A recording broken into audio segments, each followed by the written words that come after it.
அன்பான நண்பர்களே, உலகத்தில் பார்த்தா எல்லாருக்கும் ஃப்ரெண்ட் உண்டு. குழந்தையிலேருந்து பெரியவங்க வரைக்கும் எல்லாருக்கும் ஒரு ஒரு ஃப்ரெண்டாவது இருக்கும். ஃப்ரெண்டுக்கிட்ட நம்ம ரொம்ப சீக்ரெட்டெல்லாம் வெளிப்படுத்துவோம். மற்றவங்ககிட்ட யார்கிட்டையும், ஈவன் அப்பா அம்மா ரொம்ப க்ளோஸாக இருந்தால் கூட அவங்ககிட்ட சொல்ல மாட்டாங்க. அதே மாதிரி ஃப்ரெண்ட்ஸ்க்காக எதுவும் செய்வாங்க.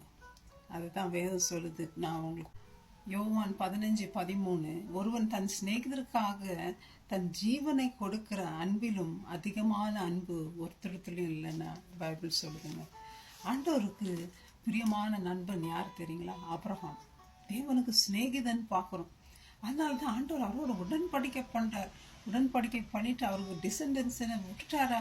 இன்னும் காப்பாத்துக்கிறார், இன்னும் ஆசீர்வாதத்தை கொடுக்குறார். மோசே ஒரு சிநேகிதன் பேசுவது போல முகமுகமாய் ஆண்டவரோட பேசினாருன்னு பார்க்கணும். லாசரு ஆண்டவருடைய நண்பன் என்று பார்க்குறோம். மரித்தவர்லேருந்து அவரை உயிர்த்தெழுந்தாருன்னு பார்க்குறோம். மகதலேனா மரியாள், oh my god, she poured oil on Jesus. ஆண்டவரை முத்தம் செய்த ஃப்ரெண்டு ஆண்டவருக்கு. அதே முத்தத்தினால காட்டி கொடுத்த யூதாஸ் காரியோத் ஆண்டவர் நண்பனே என்றார். அது கூட மனசு கேட்காம ரபின்னு சொல்லிட்டு முத்தம் கொடுத்து ஆண்டவரை காட்டி கொடுக்குறார். ஃப்ரெண்ட்ஸ், உலகத்தில் சகோதரன் கூட வந்து உதவி பண்ண மாட்டாங்க. ஃப்ரெண்ட்ஸு வந்து உதவி செய்கிறது நிறைய பேர் பார்த்துருக்குறோம். அவ்வளோ அன்பை கொடுப்பாங்க. ஜோனத்தான் டேவிட் பார்த்தீங்கன்னா அப்பாவுக்கு எதிராக போய் நண்பனை காப்பாற்றுறான், உயிரை காப்பாற்றுறான். ஆண்டவர் எல்லாரும் ஃப்ரெண்டாக இருந்தார். நம்ம யாரு? நம்ம ஃப்ரெண்டு ஆண்டவருக்கு நம்ம கூட தாங்க ஃப்ரெண்டு. ஆண்டவர் சொல்கிறார், நான் சொல்கிற கட்டளைகள்லாம் செஞ்சீங்களா, நீங்களும் எனக்கு ஃப்ரெண்ட்ஸ் பண்ணுறார். நீங்கள் ஃப்ரெண்டாக இஷ்டமா? அவர் சொல்கிறதெல்லாம் ஃபாலோ பண்ணுறீங்களா? அது மாத்திரம் இல்லை, ஆண்டவர் என்னன்றார், அவர் டிசைபிள்ஸ் எல்லாம் ஃப்ரெண்ட்ஸுன்றார். ஆண்டவர் பிதா அவருக்கு வெளிப்படுத்தின எல்லா சீக்கிரட்டையும் நமக்கு வெளிப்படுத்திட்டாரா? ஸ்நேகத்தை தான் நம்ம மனசெல்லாம் வெளிப்படுத்துவோம். அந்த மாதிரி இயேசு கிறிஸ்து எந்த மறைவும் வைக்காம நம்மக்கிட்ட ஃப்ரெண்டு மாதிரி பழகிறான்றார். அதனால தாங்க கால்களை கழுவினார், சீஷர் கால்களை. ஒரு எஜமானனா இருந்தால் கழிக்க மாட்டாங்க, அவ்வளோ தாழ்மையா. ஆண்டவர் நான் நண்பன்டா உனக்கு என்றாரு. அந்த அன்பு வேண்டாங்களா? அந்த அன்பை உதறி தள்ளிட்டு போகிறீங்களே நண்பனே, கொஞ்சம் திங்க் பண்ணி பாருங்க. உயிரை கொடுக்கறதுல நண்பனுடைய அன்பை போல உலகத்தில் இல்லைன்னு வேதம் சொல்லு. அதனால தான் இயேசு கிறிஸ்து தன்னையே தியாக பலியாக நமக்கு கொடுத்தாருங்க, நம்ம சாகிறதுக்கு பதிலாக. காப்பாத்துறேன், என்னுடைய வலது கருத்துனாலும் உன்னை தாங்க, உன்னுடைய வீக்னஸில் என்னுடைய ஸ்ட்ரென்த் போதுமா இருக்கும்னு சொல்கிறாரு. நம்ம நம்புறோமா?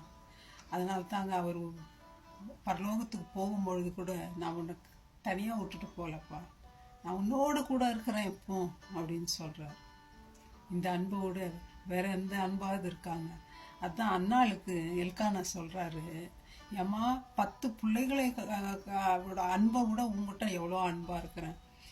உனக்கு 2 பாகம், உனக்கு 2 போர்ஷன் கொடுக்குறேன், சாப்பாடு மற்ற எல்லா காரியத்திலையும் இவ்வளோ அன்பு செலுத்துறேன்னு எல்கானா சொல்லும்போது நான் சொல்கிறேன், எப்பா உன் அன்பு உன்கிட்ட இருக்கட்டும், ஆனால் அதை விட அன்பு செலுத்துகிற ஒருத்தர் இருக்கிறார், இயேசு கிறிஸ்து. அவர் தான் என்னை உருவாக்குனார். அவர்கிட்ட தான் நான் போவேன். அவருக்கு டேபர்நாக்கில் தான் போய் ஜெபம் பண்ணுவேன், ஆலயத்தில் போய் அவர்கிட்ட கண்ணீர் விட்டு அவர்கிட்ட பேசிட்டு இருக்கான். ஆனால் என்ன ஒரு அன்பு ஆண்டவர் மேலே.